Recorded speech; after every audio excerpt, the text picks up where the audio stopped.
ஒரு நூற்றாண்டு மட்டுமல்ல, இன்னும் பல நூற்றாண்டு காலத்திற்கு திராவிட முன்னேற்ற கழகத்தை எந்த கொம்பனாலும் தொட்டு கூட பார்க்க முடியாது.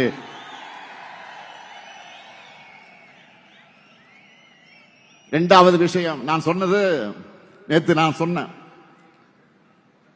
இளைஞர்களால் நீங்க எவ்வாறு கொள்கையுடன் செயல்படணும், மொழி பற்றோடு மொழி ஆற்றலும் கொண்டவர்களாக நீங்க இருக்கணும். நிறைய புத்தகங்களை படிங்க. திராவிட இயக்க வரலாற்று சொல்லக்கூடிய யூடியூப் வீடியோக்களை பாருங்க. நம்ம இயக்கத்து அறிஞர்கள் பேச்சுக்களை கேளுங்க. பஸ்ல ரயில்ல டிராவல் பண்ணும்போது நீங்க தினமும் ஒரு மணி நேரம் அதற்காக செலவு பண்ணுங்க.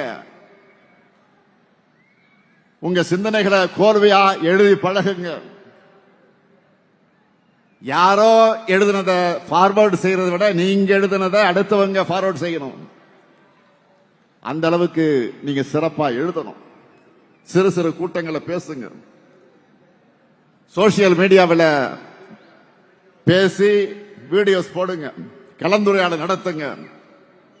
பலதரப்பு மனிதர்களையும் சந்திச்சு உரையாடுங்க. கழகத்தின் கொள்கைகளை பரப்புங்க. நாம செஞ்ச சாதனைகளை எடுத்து சொல்லுங்க. இதெல்லாம் தான் கழகத்தையும் வளர்க்கும், உங்களையும் வளர்க்கும்.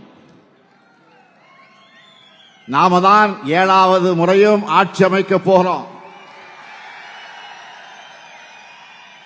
நம்ம எதிரிகள் உட்பட யாருக்கு இந்த சந்தேகம் கிடையாது.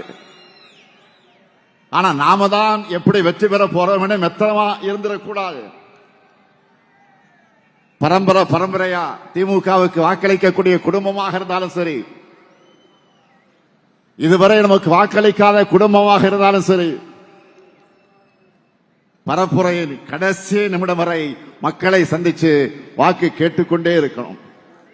இதுதான் உங்களுக்கான டாஸ்க். செய்வீங்களா?